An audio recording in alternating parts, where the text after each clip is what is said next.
that test was going to be hard. I studied all night and I still don't think I passed. Hey, are you okay, man? I saw you leave class early. It is in there. If you're talking about your lunch, man, you should get it because we got to go.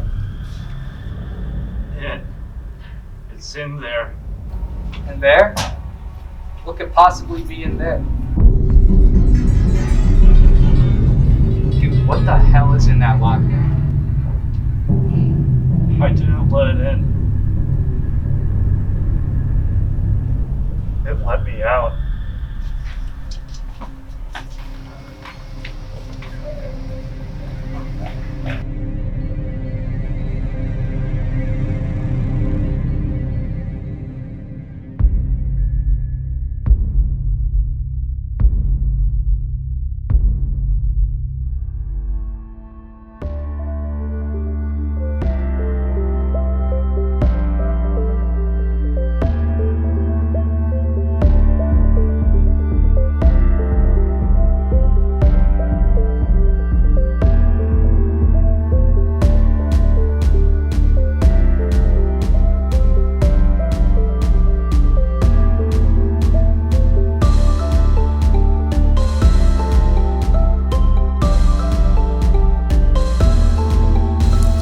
I'm Nola. And I'm Shiloh. And welcome to the Transcript. This week, the Transcript talks more about the war in Ukraine, Learns more about a local trivia bee, and Hotspots checks out a local staple.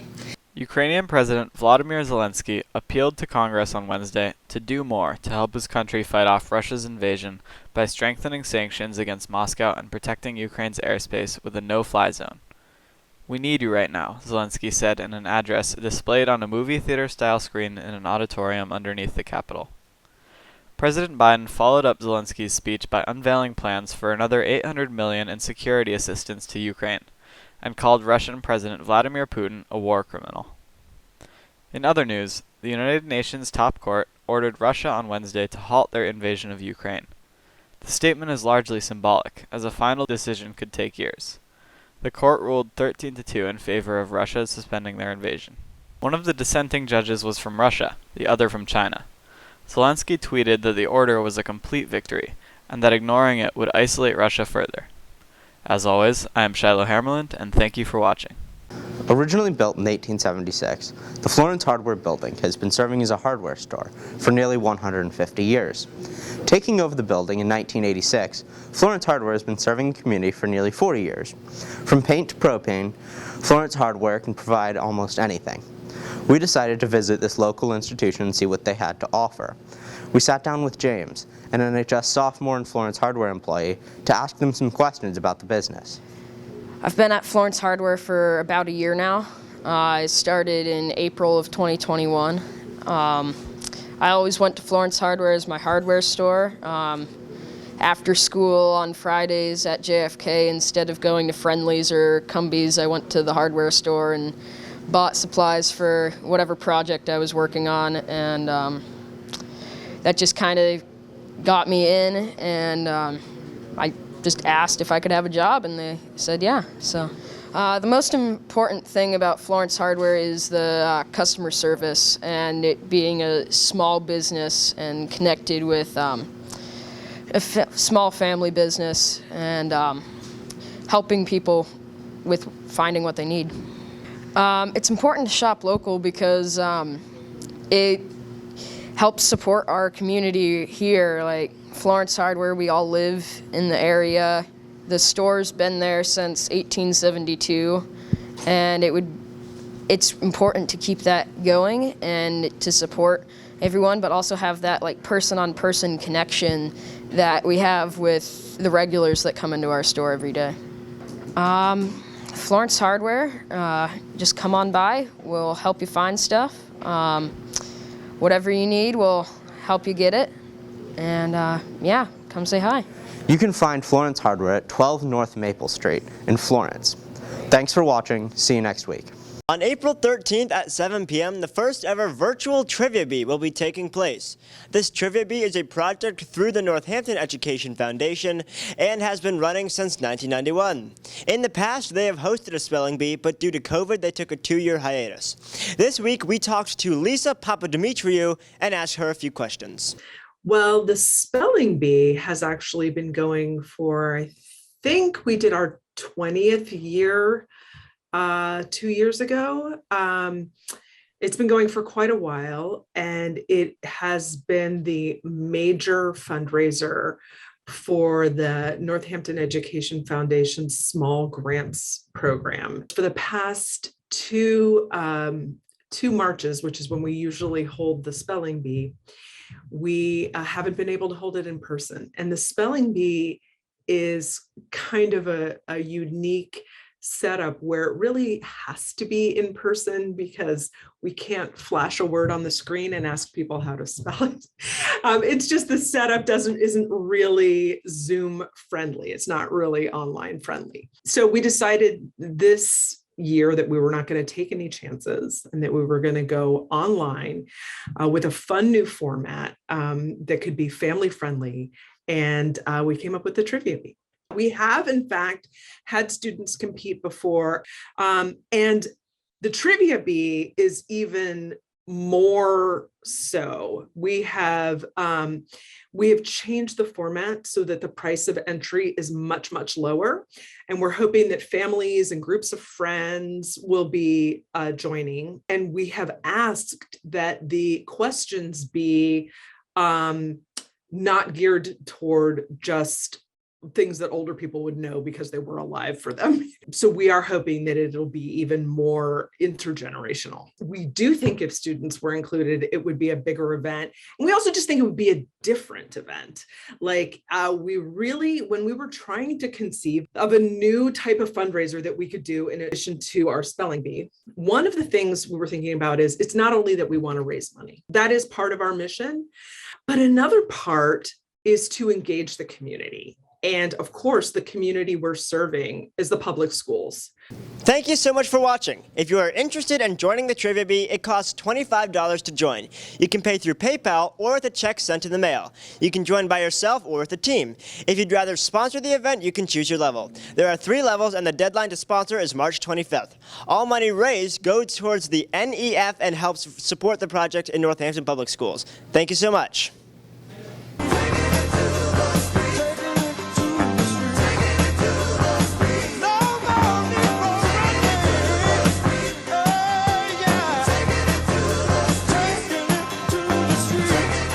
On Wednesday, February 23rd, the Russian military began its attack on their neighbor, the nation of Ukraine. This issue has affected the entire world, with many countries cutting financial and diplomatic ties with Russia. We spoke with Tom Roberts, a Smith College professor of Russian, Eastern European, and Eurasian studies. We also talked with Northampton residents to see what they had to say about the situation and how it has affected them. Yeah, so the sanctions that have been put together by the Western coalition are very significant and even drastic. I don't think the Russian people are prepared for the sort of extent or severity of the sanctions. And not only would I say they weren't prepared, but given that information on the military incursion or the invasion of Ukraine is so limited, there's not really a clear sense of what's going on there in a way that would even explain why these severe economic repercussions are taking place. So the value of the ruble is dropping significantly, and I think it's going to get a lot worse for everyday Russians in a way that, not only should they not be expected to have to sustain, but they'll lack any type of context to explain why there are such drastic sanctions being imposed against Russia. So I do think the Ukrainian army is, fighting back.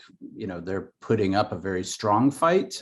There has been a lot of effort to train the Ukrainian army since 2014 to sort of modernize with new weapons the Ukrainian army since the annexation of Crimea in 2014, as well as the fighting that took place in the east of the country with Russian-backed separatists claiming sections of the Donbass region. So they're certainly putting up a better fight than I think most people who are watching this or analysts in the West would expect. So, do you think that American boots should be in Ukraine? No, Why? I don't think anybody's ready for another European war.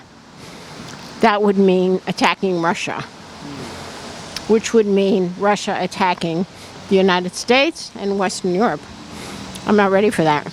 So, with the ruble being worth less than a penny now, and a lot of sanctions are going into Russia, do you think that the Russians are getting the message that their actions are being condemned by many countries? It seems terrible. It would seem that the people were suffering, but I don't know if they feel they have any way to change things with the policing. I think there have been a couple of protests. Do you think that the Ukrainian army is fighting back as well as the Russians anticipated? You know, it's hard to say. I think there's a lot of news coverage that indicates that it's sort of not, I don't know how to describe it, like people are kind of regular, like every day. People are having to kind of rise up and defend the country, so I would say Russia has a very powerful military and a very large army. I don't know, of course, like all of the, I think, the details of like what might be really like happening on the ground. I think we're seeing a very particular image. Thanks so much for watching. If you feel like donating to help people in Ukraine, please visit care.org. See you next week. So, what are we doing this week? Don't know. Well, I'll be getting ready for the spring fling. Max is my date. It's going to be awesome. Cringe. Isn't the spring fling just a rip-off prom? Yeah, that kind of sounds lame, to be honest. What? No, it'll be cool. It's not some prom ripoff. It's a spring fling, not a junior prom. Yeah, sure, bud. Whatever helps you sleep at night. No. Nobody cares about prom nowadays. And you guys don't even have dates. So I don't know what ground you're standing on. What? That's not true. I get plenty of broads. Also, that's completely unrelated. Everybody thinks that prom is better, and I'll prove that to you too. Oi, Max. Yeah, what's up? What's better, prom or spring fling?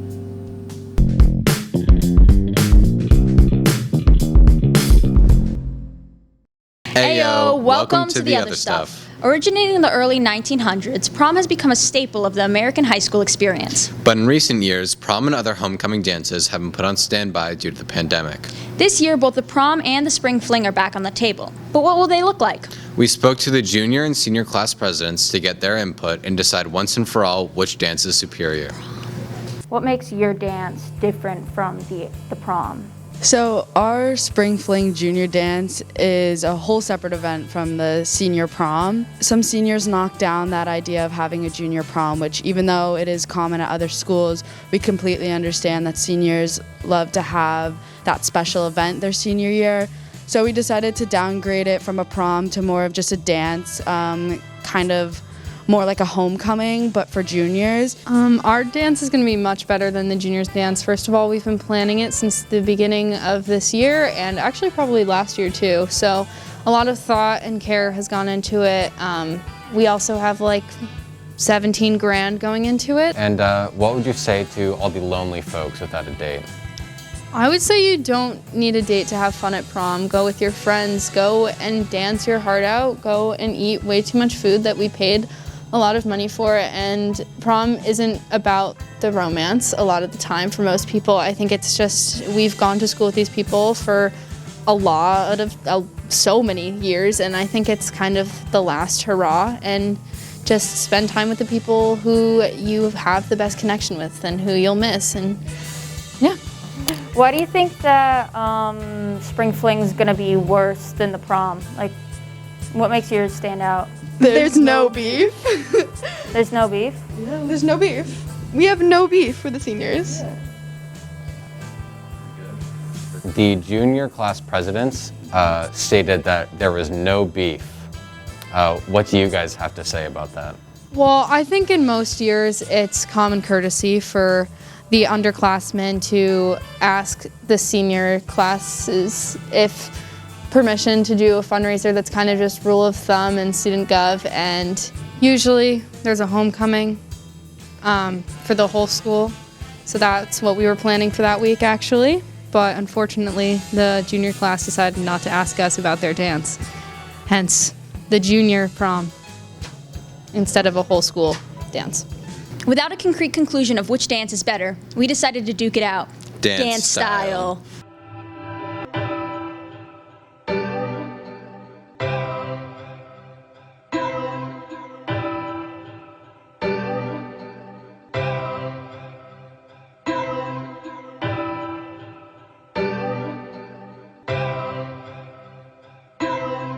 Think it's a game. I came up from nothing, you can't tell me. Yeah, did it on my own, check out my neck, check out my wrist. Yeah, I swear I ain't never expected it to be like this. Now I'm getting rich, I swear every day we lit. Yeah, every day we lit. Yeah, you can't tell me. Yeah, remember I was broke. Yeah, now I'm getting rich. Yeah, when you diamond colder than a bill, then you know you lit. When you quit to take a, then you know you lit. Every day we lit, yeah. Every day we lit, yeah. Every day we lit, yeah. Every day we lit, yeah. Every day we lit. Every day we lit. Every day we lit, yeah. Every day we lit.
Thanks so much for watching. Be sure to tune in next week for a full-length special report on the culture and climate at Northampton High School and Northampton Public Schools.